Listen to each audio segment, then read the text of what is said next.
Selamat pagi bagi kita semua. Kita jumpa kembali dalam mata kuliah pembimbing PB. Ini pertemuan yang ke-15 dan kita akan mengakhiri seluruh rangkaian perkuliahan kita sebelum kita masuk ujian semester minggu depan. Sebelum kita memasuki pertemuan perkuliahan kita berdoa.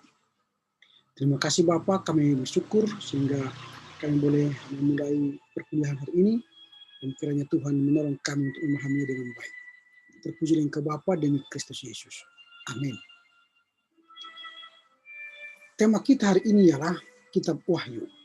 Ini menjadi tema terakhir dalam perkuliahan pembimbing PB selama 1 semester ini.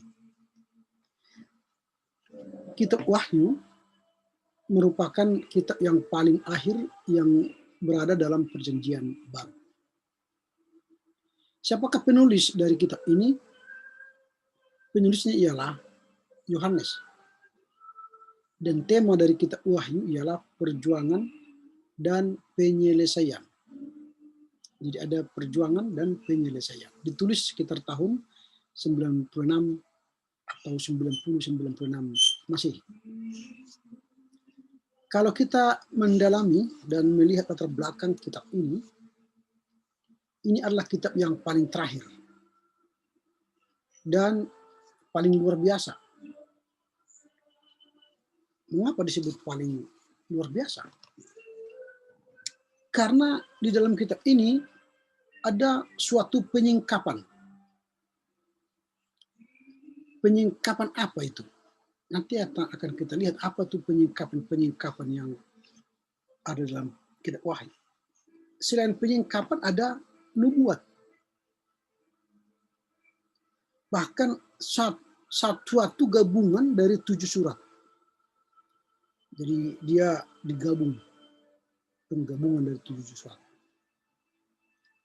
Nah, dalam bahasa Inggris penyingkapan itu disebut apokalips. Maka kitab ini sering disebut dengan kitab Apokalipsis. Dalam bahasa Yunani apokalipsis diterjemahkan sebagai wahyu.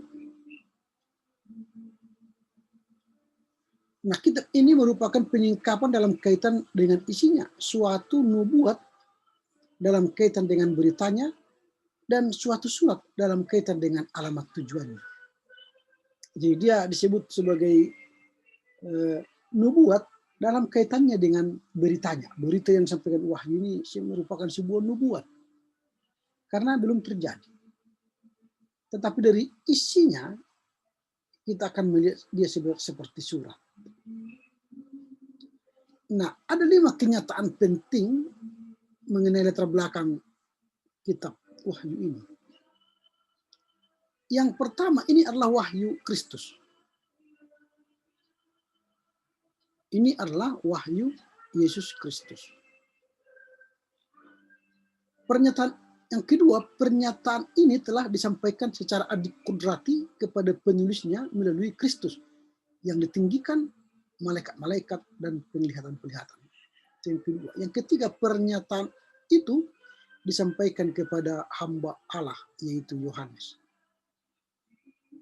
Yang keempat, Yohanes menerima penglihatan-penglihatan dan berita pernyataan ini sementara ia dalam pembuangan di Patmos, di Pulau Patmos, 80 km sebelah barat daya kota Efesus. Dan yang kelima, penerima yang mula-mula dari surat ini adalah 7 jemaat di provinsi Asia. Jadi ada 7 jemaat di provinsi Asia. Baik bukti sejarah maupun bukti dari isi kitab itu sendiri menunjukkan bahwa Rasul Yohanes lah penulisnya. Tidak diragukan lagi. Irenaeus menjelaskan bahwa Polikarpus telah berbicara tentang Yohanes yang menulis kitab Wahyu mendekati akhir pemerintahan Domitianus selaku kaisar Romawi waktu itu, tahun 81 sampai 96 Masehi. Nah, kalau kita baca nanti isi dari Wahyu ini akan mencerminkan keadaan sejarah zaman pemerintahan Domitianus.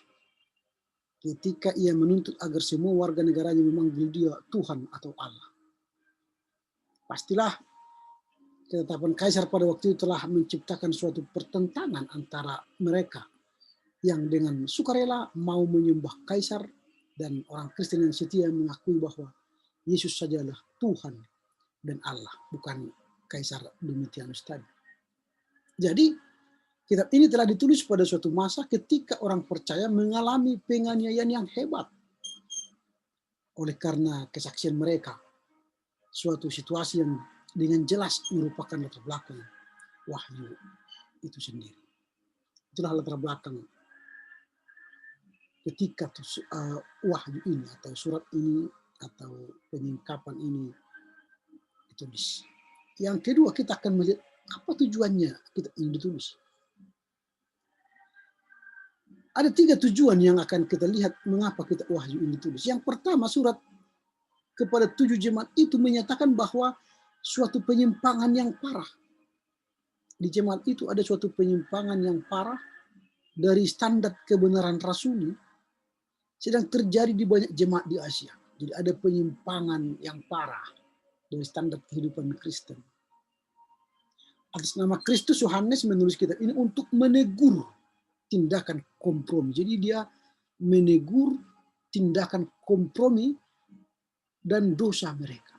Dosa orang-orang Asia itu yang menyimpang itu. Serta menghimbau mereka untuk bertobat dan berbalik kepada Tuhan. Itu yang pertama tujuannya. Supaya mereka bertobat setelah Yohanes menegur mereka. Yang kedua, mengingat penginginan yang dikibatkan oleh karena Domitianus memuja dirinya sendiri sebagai Tuhan dan Allah tadi, kitab wahyu telah dikirimkan kepada jemaat untuk meneguhkan iman mereka. Jadi meneguhkan iman jemaat di Asia tadi. Supaya hatinya tetap kuat, setia kepada Kristus, serta memberi semangat kepada mereka agar mereka menjadi pemenang dan tinggal setia sampai mati sekalipun. Makanya dikatakan Yohanes ini kan setia sampai mati. Itu yang kedua tujuannya. Tujuan yang ketiga ialah untuk memperlengkapi orang percaya. Jadi ini untuk memperlengkapi orang percaya sepanjang masa. Jadi mereka untuk diperlengkapi dari segi pandangan Allah terhadap perang yang sengit melawan gabungan kekuatan iblis dengan menyingkapkan hasil sejarah yang akan datang. Nah, jadi kitab ini hendak menyatakan bahwa 7 tahun sebelum kedatangan Kristus kali kedua, ini dipersiapkan untuk menghadapi perang itu. Sering orang sebut dengan perang Harmagedon. Itu kitab wahyu. Nah, sekarang kita akan terus mendalami survei kitab wahyu ini. Berita nubuat yang disampaikan dalam kitab wahyu ini ada aneka simbol. Jadi aneka simbol dan lambang penyingkapan yang dramatis, yang melukiskan penyelesaian akhir dari sebuah berita penyelamatan Alkitabiah. Nah, artinya dalam kitab Yohanes ini peran Kristus sebagai anak domba yang layak disembelih dan anak domba yang penuh murka yang akan datang untuk menghukum dunia dan membersihkannya dan dari kejahatan. Jadi penulis wahyu Yohanes itu maksudnya memberi peran kepada Kristus. Ini peran Kristus ini sebagai anak domba Allah untuk menghukum dunia dan untuk membersihkan dunia dari segala kejahatan. Nah, gambaran simbol lain yang akan kita temukan nanti di kitab wahyu adalah soal naga. Soal naga besar. Itu yang sering. Ini kan soal iblis ini. Naga besar. Binatang laut. Antikristus. Binatang bumi. Nabi palsu. Dan Babel besar. Ini pusat muslihat roh jahat dan kuasa dunia. Ini kita temukan di kitab Wahyu. Ada naga besar, iblis, ada binatang buas, itu antikristus, ada binatang bumi, itu nabi palsu, dan ada Babel besar, itu pusat muslihat roh jahat dan kuasa iblis. Nah, setelah prolog, pasal 1 ayat 1 sampai 8, ada 3 bagian utama dalam kitab ini. Bagian yang pertama, Wahyu 1 ayat 9 sampai pasal 3 ayat 22, Yohanes mendapatkan suatu penglihatan yang menakjubkan tentang Kristus. Jadi ini penglihatan yang menakjubkan tentang Kristus. Dia melihat Yesus itu agung di tengah kakidian jemaat. Kemudian setiap surat mulai dari pasal 2, ada pasal 2 1 sampai pasal 3 ayat 22, gambaran tentang Tuhan yang agung dari penglihatan pembukaan, penilaian terhadap jemaat, kata-kata pujian, kata-kata peringatan, nasihat untuk mendengar bertobat, suatu janji bagi semua yang menang. Artinya tekanan pada angka 7 dalam bagian ini menunjukkan bahwa surat-surat tersebut memiliki suatu kebutuhan dari apa yang hendak difirmankan kepada jemaat di tiap kota. Itu yang pertama. Nah, kemudian kalau kita lihat bagian yang kedua,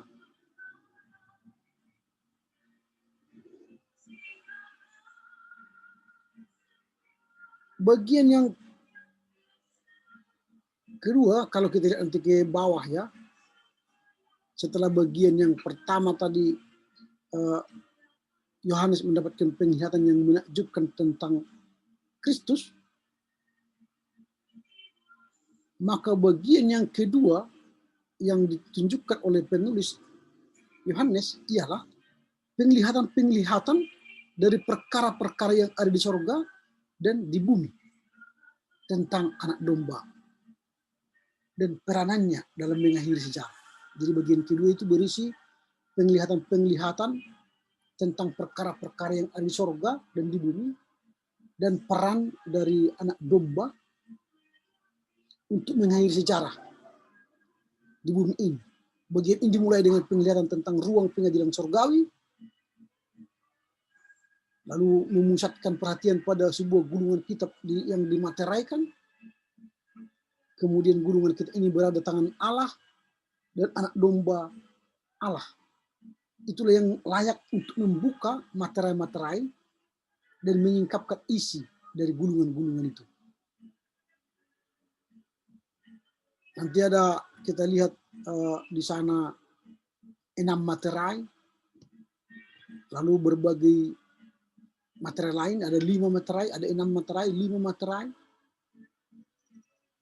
Kemudian ada kitab yang terdapat dalam pasal 7 menggambarkan pematerian 144.000 orang di ambang pintu kesengsaraan besar. Lalu ada selingan yang kedua di mana sangkakala ke-6 dan ke-7 berbunyi, lalu sebuah gulungan kitab kecil dibuka. Lalu sangkakala yang ke-7 berfungsi sebagai petunjuk awal dari kesudahan segala sesuatu. Itu bagian yang kedua. Lalu bagian yang ketiga, yang terakhir, yang ditulis oleh Yohanes, memberikan suatu gambaran terinci mengenai perjuangan besar pada akhir zaman antara Allah dan musuhnya iblis. Jadi perjuangan yang besar antara Allah dan iblis. Nah, di situ nanti kita akan melihat bahwa orang kudus di bumi harus menghadap suatu komplotan yang dahsyat dan 3 serangkai kejahatan yang terdiri dari atas 3 serangkai kejahatan itu apa? 3 serangkai kejahatan yang itu, 1 singa naga besar, kedua binatang laut, dan ketiga binatang bumi. Si naga besar tadi itu iblis, binatang laut itu adalah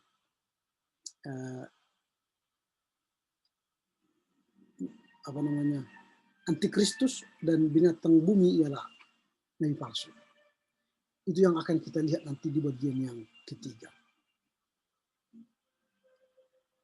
Nah, baru nanti kalau kita melihat pasal 14 sampai ke 15, ini berisi penglihatan meyakinkan orang-orang kudus dalam kesengsaraan besar bahwa keadilan akan menang, sementara Allah akan mencurahkan murkanya yang terakhir atas peradaban antikristus. Jadi ini persoalan yang pelik bagi Yohanes, di mana dia melihat kehancuran orang-orang yang tidak percaya, itu iblis, baru kemudian tidak antikristus dan nabi palsu itu. Nah, itu nanti akan kita lihat, banyak lagi nanti akan kita baca di soal pendalaman dari kitab Wahyu ini. Sekarang kita akan melihat bagaimanakah atau apakah ciri-ciri dari kitab Wahyu. Dari penelusuran kita ada 8 ciri utama dari kitab Wahyu. Yang pertama ini adalah kitab satu-satunya yang digolongkan sebagai nubuat. Yang digolongkan sebagai nubuat atau wahyu.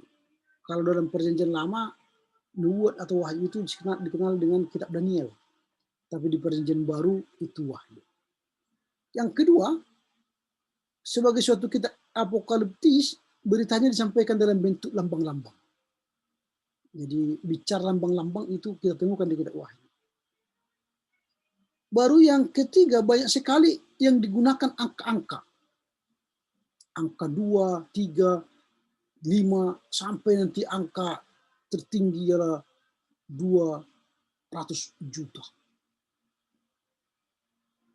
Nah ini, jadi secara khusus kitab ini menunjukkan angka 7 yang terdapat tidak kurang dari 54 kali angka 7 yang menyimbolkan kesempurnaan atau kepenuhan. Itu ciri yang ketiga, ada penuh dengan angka-angka. Yang ketiga ciri wahyu ini ialah penglihatannya begitu mencolok. Jadi begitu mencolok dengan pemandangan yang sering dialih-alihkan dari tempat bumi ke surga. Kemudian lagi kembali lagi ke surga, lalu kembali ke bumi lagi. Itu ciri keempat. Ciri kelima, malaikat dikaitkan secara jelas dengan penglihatan dan ketetapan surgawi. Jadi malaikat itu dikaitkan secara jelas dengan penglihatan dan ketetapan surgawi. Lalu yang keenam, bersifat polemik. Kitab ini bersifat polemik yang menyingkapkan sifat roh jahat dari setiap penguasa bumi yang menyatakan dirinya sebagai Allah dan menyatakan Yesus Kristus sebagai Tuhan yang agung dan penguasa raja-raja di bumi dan di surga. Dan ciri yang ketujuh ialah dramatis. Ini kitab ini memang dramatis yang membuat kebenaran beritanya menjadi begitu hidup dan tegas.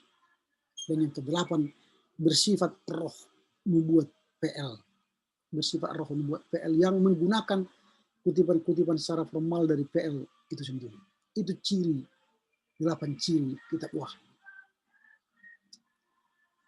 Nah, kemudian kitab Wahyu ini merupakan kitab PB yang paling sulit untuk ditafsirkan.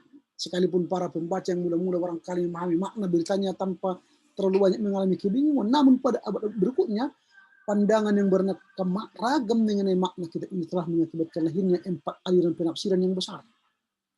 Karena penafsiran tentang kitab ini bermacam-macam, maka akhirnya dengan penafsiran tentang kitab Wahyu menjadi ada 4 penafsiran yang besar. Yang pertama itu penafsiran preteris. Penafsiran preteris dengan pandangan dan masa lampau, memandang kitab ini dan nubuat-nubuatnya sebagai hal yang telah digenapi pada masa kekaisaran Romawi, yang masih menunggu penggenapannya juga pada masa yang akan datang. Itu namanya preteris. Penafsiran yang kedua ialah historisit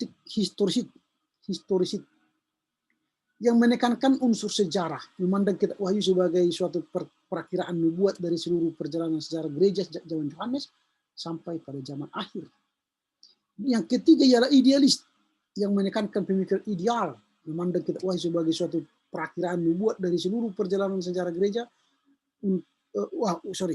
Idealis yang menekankan pemikiran ideal, menganggap lambang-lambang dan kitab-kitab ini sebagai hal yang mengungkapkan prinsip-prinsip rohani tertentu tentang kebaikan, kejahatan dalam sejarah, tanpa menghubungkannya dengan peristiwa-peristiwa nyata dalam sejarah. Pokoknya apa yang tertulis di Wahyu ini benar. Idealis ya. Yang pertama tadi preteris, kedua historis, yang ketiga idealis, yang keempat futuris. Futuris dengan memandang bahwa kitab ini merupakan masa yang akan datang, sebagai nubuat tentang peristiwa-peristiwa sejarah yang hanya akan terjadi pada masa yang akan datang. Jadi dia lebih bersifat futuris. Inilah akibat penafsiran yang berbeda-beda tentang kitab wahyu, sehingga menghasilkan penafsiran yang beraneka macam. Tadi ada preteris, historis, idealis, futuris. Nah, sekarang kita lihat garis besar kitab wahyu. Kitab wahyu ini pertama Tuhan yang akan diagungkan dan jemaat-jemaat. Setelah prolog ya. Kemudian anak domba yang layak dan perannya pada akhir sejarah. Lalu yang ketiga, Tuhan Allah dan Kristus dalam konflik besar dengan iblis. Dan itu tentu yang akan paling panjang dibahas, karena di dalamnya nanti akan ada peperangan, bagaimana konflik itu terjadi dari pandangan musuh-musuh, naga besar, binatang bumi, ada binatang laut. Lalu kemudian perkembangan terakhir dari perjuangan itu, artinya peperangan itu, baru puncak konflik, baru sesudah konflik, baru penutup epilog. Nah, inilah rangkaian seluruh pemahaman pengantar perjanjian baru dari kitab Injil, mulai dari Matius sampai Wahyu. Akhirnya kita bisa selesaikan pada hari ini.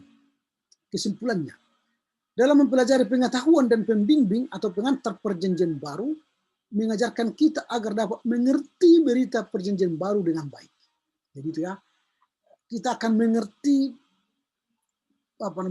berita perjanjian baru itu, mulai dari Matius sampai Wahyu tadi dengan baik. Nanti diulang-ulanglah semua apa yang kita pelajari, supaya mampu kita memahami perjanjian baru itu, pengantar-pengantarnya dengan baik. Oleh karena itu, bila kita memahami sedikit mengenai Paulus dan kehidupannya, Paulus dan surat-suratnya kepada jemaat, Paulus dan surat pastoral serta surat pribadi, surat Ibrani, surat-surat umum dan kitab Wahyu, maka kita dapat memahami dan memberitakan secara tepat dan benar.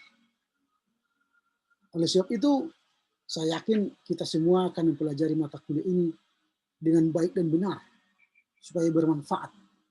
Kelak kalian akan memasuki kehidupan perkuliahan untuk mungkin tafsiran atau teologi PB, dan akhirnya nanti masuk dalam ranah praktis, bagaimana mengajarkan teologi PB, doktrinal gereja, iman Kristen kepada anak-anak didik. Oleh karena itu, saya harap perkuliahan kita akan semakin ditingkatkan dengan banyak membaca buku, lalu serius belajar pada sesi-sesi selanjutnya, perkuliahan selanjutnya di semester baru tahun depan, sehingga saudara-saudara bisa menjadi seorang guru yang berkualitas, yang berdaya guna, berdaya saing di era digital milenial, sehingga iman nara didik, iman orang yang kalian ajar menjadi iman yang menyelamatkan, kokoh, setia kepada Tuhan. Saya mohon maaf atas segala kelancangan, segala ketidaksempurnaan, mohon maaf selama proses belajar mengajar di antara kita selama daring ini. Ada yang menyakitkan, ada yang kurang berkenan, kiranya dimaafkan. Selamat mempersiapkan ujian semester, sehingga ujian itu akan melihat kemampuan saudara memahami apa yang telah kita pelajari selama perkuliahan.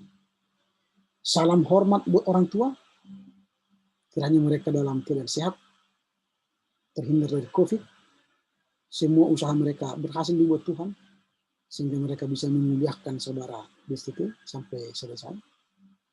Dan kita bersuka cita karenanya. Tuhan Yesus memberkati saudara. Mari kita tutup perkuliahan ini dengan baik. Bapak dalam surga, kami bersyukur karena perkuliahan telah selesai. Satu semester kami bergelut dalam mata kuliah pembimbing perjanjian baru ini. Tuhan kiranya memberkati apa yang kami pelajari yang berkenan bagi Tuhan.